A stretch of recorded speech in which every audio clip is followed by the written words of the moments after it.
അസ്സലാമു അലൈക്കും വറഹ്മത്തുള്ളാഹി. മടവൂർ കാഫിലയുടെ പുതിയൊരു അനുഭവത്തിലേക്ക് എല്ലാവർക്കും ഒരിക്കൽ കൂടി സ്വാഗതം. അൽഹംദുലില്ലാഹ്, ഇന്ന് കോഴിക്കോട് ജില്ലയിൽ സ്ഥലപ്പേരെന്തായിരുന്നു? ചെക്കിയാട് എന്ന് പറഞ്ഞ സ്ഥലത്താണ് മടവൂർ കാഫില ഉള്ളത്. ഇവിടെ ആലി ഉസ്താദിനെ കാണാൻ വേണ്ടിയാണ് അൽഹംദുലില്ലാഹ് ഞാൻ എത്തിയത്. CM വലിയുള്ളാഹി ആയാത്ത കാലത്ത് കാണാനും ബന്ധപ്പെടാനും അതുപോലെ തന്നെ അൽഹംദുലില്ലാഹ് ഒരുപാട് അനുഭവങ്ങളുമുള്ള ഉസ്താദാണ് ആലി ഉസ്താദ്. ഉസ്താദിനെ നേരത്തെ നമുക്ക് നമ്പറുണ്ടെങ്കിൽ കിട്ടിയിരുന്നെങ്കിലും ഇപ്പോഴാണ് ഇവിടെ വരാനൊക്കെ തൗഫീഖ് ഉണ്ടായത്. ഇൻഷാ അല്ലാഹ് ഏതായാലും ഉസ്താദിൻ്റെ വലിയ അനുഭവങ്ങൾ നമുക്ക് ഉസ്താദിനോട് തന്നെ ചോദിക്കാം. ഉസ്താദ് എന്തൊക്കെയാണ് റാഹത്തല്ലേ? സുഖം തന്നെ, അൽഹംദുലില്ലാഹ് അല്ലേ. ഉസ്താദ് CM വലിയുള്ളാഹിയെ ആദ്യമായിട്ട് ഷെയ്ഖുനെ അവരെ അറിയാനുള്ള എങ്ങനെയാണ് അവരുടെ അടുത്തേക്ക് എത്തുന്നത്? അത് ഞാൻ പഠിപ്പിക്കുന്ന മദ്രസയിൽ എവിടെയായിരുന്നു അത് പഠിപ്പിച്ചത്? പാറക്കടവ് മദ്രസയിൽ ഒരു 35 വർഷത്തോളം ഞാൻ ജോലി ചെയ്തിട്ടുണ്ട് തുടർച്ചയായിട്ട്. അപ്പോൾ അവിടുന്ന് എൻ്റെ സഹാധ്യാപകനായ ഒരാൾ കോഴിക്കോട് ആ ഭാഗത്തുനിന്ന് വരുന്ന ആളാണ്. അയാളാണ് എന്നോട് ഇങ്ങനെ CM വലിയുള്ള എന്ന് പറയുന്ന ഒരു മഹാനവറുകളുണ്ട്, അവരോട് പലരും പോകുന്നുണ്ട്, ഒരുപാട് ആളുകൾ പോകുന്നുണ്ട്, ഒക്കെ എന്തും ചോദിക്കാം എന്നൊക്കെ പറഞ്ഞത്. അപ്പോൾ എനിക്ക് മൂപ്പറൊന്ന് പോയി കാണണമെന്ന് ആഗ്രഹം ഉണ്ടായി. ആ മദ്രസ ജോലിയുള്ള സമയത്ത് അപ്പോൾ അയാൾ ആ ഭാഗത്താണല്ലോ പോവുക, വ്യാഴ്ച പോവല്ലോ. അപ്പോൾ അയാളെ കൂടെ അങ്ങ് പോയി. അയാൾ കൂടെ ഉള്ള മദ്രസ പഠിപ്പിക്കുന്ന ഒരു മല്യമാണ് എൻ്റെ കൂടെ സഹാധ്യാപകനായിട്ടുള്ള. കൊല്ലം കുറേ മുമ്പുള്ളതല്ലേ, ശരിക്കുള്ള പേരൊന്നും ഓർമ്മയില്ല. കോയാന്നാണ് തോന്നുന്നു പേര്, കോയാന്ന അയാൾ പേര്. അങ്ങനെ മൂപ്പർ കാണിച്ചു തന്നു, ഇതിലൂടെ ഇങ്ങ് പോയാൽ കാണാൻ ഒരുപാട് ആൾ നിന്ന് കാണാം നിർത്തുമെന്ന് പറഞ്ഞ് അയാളെ നാട്ടിലേക്ക് പോയി. ഞാനങ്ങനെ കൂടുതലാൾ ഇങ്ങനെ നിന്ന് മൂപ്പൻ്റെ വീടാന്ന് പറഞ്ഞ് ആ വീട്ടിലേക്ക് പോയി. പോകാനുള്ള കാരണമല്ല വേറുണ്ട്. കാരണം എൻ്റെ മകൾക്ക് ഒരു വിവരം പറയാനുണ്ട്. ഒരു ഡോക്ടർക്ക് കാണിക്കുന്നത് സംഗതി ആ മകളുടെ കഴുത്തിന് കീഴിൽ മുഴ. അപ്പോൾ മുഴ ഇങ്ങനെ മുഴറ്റി വരുന്നു, തൊട്ട് നോക്കുമ്പോൾ കൈക്ക് തടയുന്നുണ്ട് മുഴ. അപ്പം വേദറായി. തൊണ്ടയിൽ മുഴ ഉണ്ടാവും ആണുങ്ങൾക്കല്ലേ, പെണ്ണുങ്ങൾക്ക് എന്താ ഇങ്ങനെ മുഴ? ആദ്യമൊന്നുമില്ല. അന്നേരം ഒരു 13 വയസ്സങ്ങനെ ഉണ്ട്. അപ്പോൾ അതേ ഡോക്ടർക്ക് കാട്ടിയാൽ മതി, സാരമില്ല എന്നെല്ലാം പറഞ്ഞ്. അങ്ങനെ അടുത്തുള്ള ഡോക്ടർക്ക് കൊണ്ടുപോയി കാട്ടി. എൻ്റെ മകളാണിത്, മകളെ തൊണ്ടയിൽ ഈ കഴുത്തിൻ്റെ കീഴിൽ ഇങ്ങനെ ഒരു മുഴ ഉണ്ട്, ഡോക്ടറെ അത് നോക്കണമെന്ന് പറഞ്ഞു. അപ്പോൾ അയാൾ നോക്കി, അത് സ്ലിപ്പെല്ലാം എടുത്ത് എഴുതി കുറിക്കാൻ വേണ്ടിയിട്ട് മേശമേൽ വെച്ചിട്ടാണ് നോക്കിയതിൻ്റെ ശേഷം പറഞ്ഞ് ഇത് കാട്ടേണ്ടത് വടകര ഡോക്ടർക്കാണ് കാട്ടേണ്ടത്.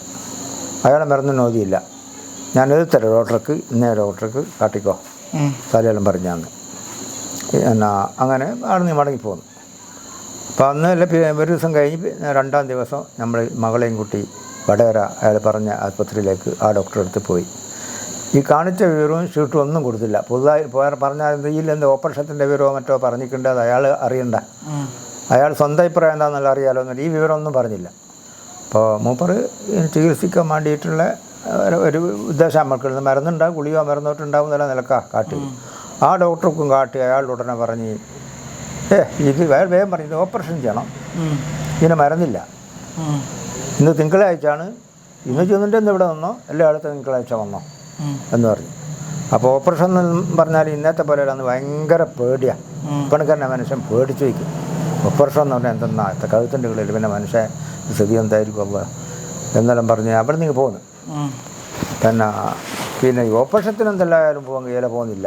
തവക്കൽത്തു അലല്ലാഹ് എന്നുള്ള നിലക്കാ മനസ്സിൽ കരുതി. അങ്ങനെയാണ് ഇയാൾ ഈ പറഞ്ഞത്. ഇതിന് ശേഷം ഞാൻ മദ്രസ പോകും.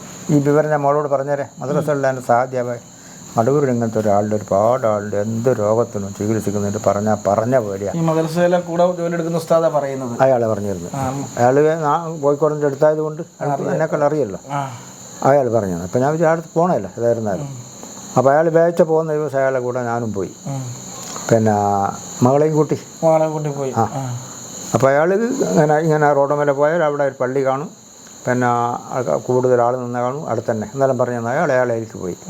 അങ്ങനെ ഞാൻ മകളെയും കൂട്ടി ആ വീട്ടിൻ്റെ മുമ്പിൽ ചെന്നു. അപ്പം നിറയെ ആളുണ്ട്, എല്ലാ മതക്കാരും ഉണ്ട്.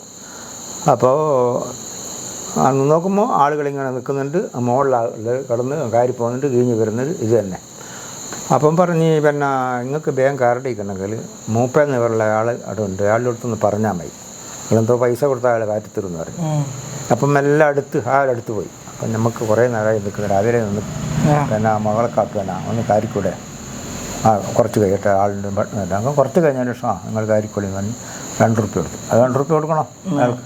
2 റുപ്യ കൊടുത്താൽ വേഗം കാറ്റ് വെക്കുമ്പോൾ തന്നെ ഇതുപോലത്തെ സ്ഥലത്തെത്തി. അപ്പോൾ ഇത് പിന്നെ ഒരു കട്ടിലപ്പുറം ഒരു കട്ടിലിട്ട് മൂപ്പർ അവിടെ കിടന്നിട്ട്. അപ്പം ഷർട്ട് നിർത്തിക്കില്ല, മുണ്ട എടുത്തുകൊള്ളൂ, പിന്നെ ഷേവ് ചെയ്തിട്ട് ശരിക്ക്, പിന്നെ പൗഡർ പൂശിക്ക് ദേഹത്തിലും താടിമേലും ഒക്കെ. അപ്പം നിന്നിട്ട് ഞാൻ സലാം ചൊല്ലി മടക്കി ഞാൻ കേട്ടിക്കൊന്നുമില്ല. അപ്പോൾ ഞാൻ എൻ്റെ സംഗതി അങ്ങോട്ട് പറഞ്ഞു, എൻ്റെ മകളായത് പിന്നെ കരഞ്ഞു പോയി പറയുമ്പോൾ മകളാണിത്, മകളെ കഴുത്തിൻ്റെ ഒരു മുഴയുണ്ട്, ഡോക്ടറോട് പറഞ്ഞു നോക്കുമ്പോൾ ഓപ്പറേഷൻ ചെയ്യണം. കരഞ്ഞുപോയി.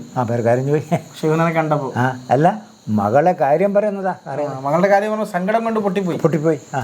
മകളായത് അത് ഇങ്ങനെ മുഴയുണ്ട് അവിടെ ഇങ്ങനെ, അത് ഡോക്ടർക്ക് കാട്ടിയിട്ട് ഓപ്പറേഷൻ ചെയ്യണമെന്നാണ് പറഞ്ഞത് എന്നാ എന്നും പറഞ്ഞ് കരഞ്ഞുപോയി. അപ്പം കൈ നീട്ടി എവിടെയാണെന്ന് ചോദിച്ചു. അപ്പോൾ ഓരോ കൈയാണെന്ന് കിടന്ന് നീട്ടിയിട്ട് മകളെ ഇവിടെ തടി തടിയിട്ട് പറഞ്ഞ് എന്തുകൊണ്ട് കത്തി കൊണ്ട് മുറിക്കേ, കത്തിയും വെക്കണ്ട കട്ടാരവും വെക്കണ്ട, പോയിക്കങ്ങോട്ട്.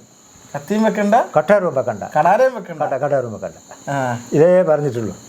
എന്തെന്നാ പറഞ്ഞതിൻ്റെ നമ്മൾ ഉദ്ദേശം അവരോട് നയിക്കില്ലല്ലോ. പിന്നെ പോയിക്കോളുന്ന പിന്നെ നിൽക്കേണ്ടി വരില്ലല്ലോ. അപ്പോൾ ഞങ്ങൾക്ക് ഇനി പോകുന്നു എന്തോ ഉണ്ടാവായിരിക്കും, പറഞ്ഞു കിട്ടിയല്ലോ ഇന്ന്.